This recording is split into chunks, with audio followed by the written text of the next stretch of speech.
Kamamshi! Welcome back again to my YouTube channel! For today's video ay sasamahan nyo ako mamitas ng ubas. Ayan, sa mga Kamamshi Bells, nung last week, may video po ako sa FB page ko na kumukuha ko ng grapes na kinakain ko lang, yung kakainin ko lang, yung pwede ko lang kainin. So ngayon, after 1 week nga po, napansin ng aking among lalaki na paunti-unti na itong nasisira. So, napagdesisyonan niya na pipitasin ko na lahat ng bunga. So, ngayon, sasamahan niyo po ako mga kamamshi. Papakita ko sa inyo yung aming munting nag-iisang puno ng ubas. Wow. So, ngayon, kung bago pa lamang kayo sa aking channel, please pakiclick na rin po ang subscribe at notification bell para lagi po kayong updated sa aking mga panibagong videos. Mga kamamshi, stay put lang po kayo dyan. Tara!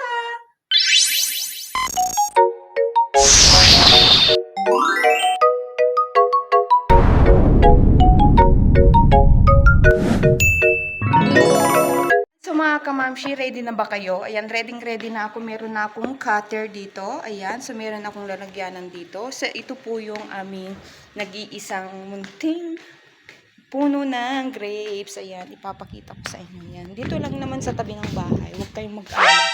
Hindi ito malayo. Papakita ko sa inyo. Explain ko sa inyo. Tingnan nyo yung grapes, oh.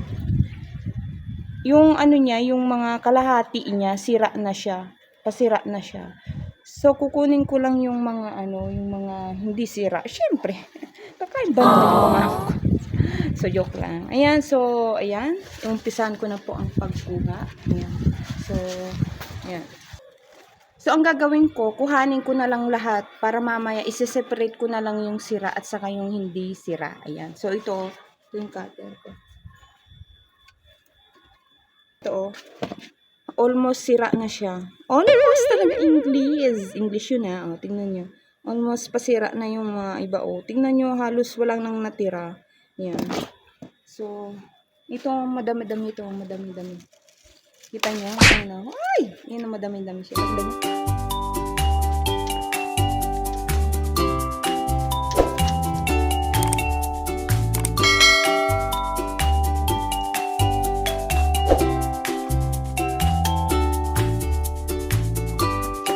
Ang hinayang ng mga kamamshi. Tingnan nyo. Halos sira na siya. Sabi mo. Mahal-mahal dito sa Pinas. Hindi ko nasisira lang siya. So, meron naman siyang tingnan nyo. Halos hindi sira.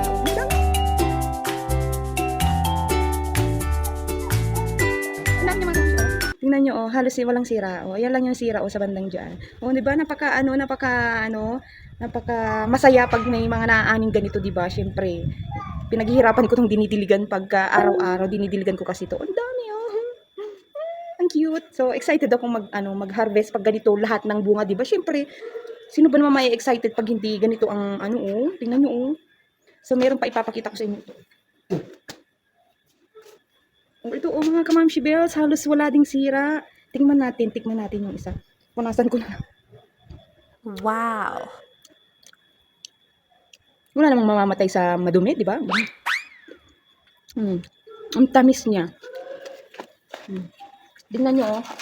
Ilang pa lang ito, mga 6 na ata. Tingnan nyo, napakadami na, oh. Kulang yung aking lalagyanan. So, kukuha pa ako ng aking lalagyanan. So, hintayin nyo ako mga kamamshi. Kalaki na yung ating lalagyanan kasi hindi kasya yung aking kinuha nung una. So, kumuha na ako ng malaki. Yan, so tara, samahan nyo pa ako mamitas.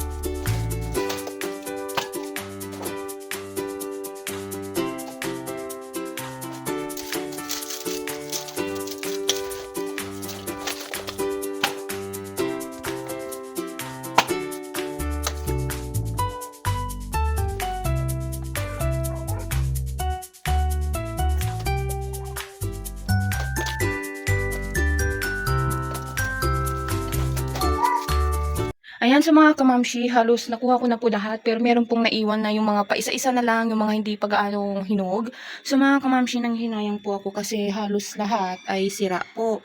Ayan, tignan nyo ho yung nakuha ko. Ito naman yung karamihan dito ay pwede pang kainin. Ayan, so ito yung ito yung nakuha kong isa na maraming sira. Tingnan nyo oh. So kinuha ko na siya lahat para hindi siya mabulok sa itaas ng puno, para hindi ito masira yung mga iba pang mga bunga. Kaya kinuha ko na lahat pati yung mga sira. Pipiliin ko na lang yung mga hindi pa sira ganun. Parang ganito oh, yan. Pwedeng-pwede pa ito, yan.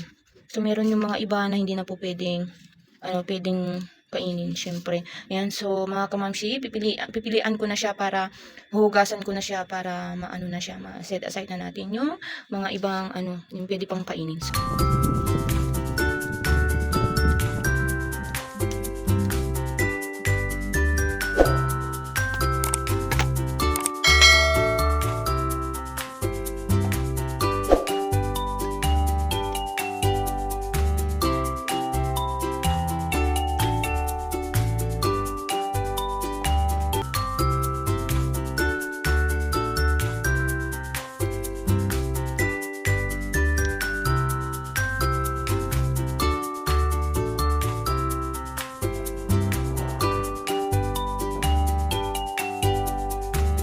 ayan mga kamamshibals, ito na po yung ating pinitas na ubas or grapes. Ayan na po yung kinalabasan ng aking pagpipitas ng ubas. Ayan, so tinanggalan ko na rin siya ng mga sira. Ayan, siyempre. So ito po yung mga yung mga hinimay-himay ko pa isa-isa. Ayan, sayang naman pagka tinapon, di ba? Oh. Ilang kilo din to mga kamamshibels. Mahal kaya ng grapes sa Pinos. So, di ba, sulitin na natin kumain habang libre pa. Ayan mga kamamshi, sana po ay nag-enjoy kayo. Kung like nyo po tong video na ito, huwag nyo pong kalimutang mag-iwan ng thumbs up, like, and share na rin po. Bye-bye mga kamamshi. Ingat-ingat kayo palagi. See you next my video. Bye-bye. Ingat, ingat.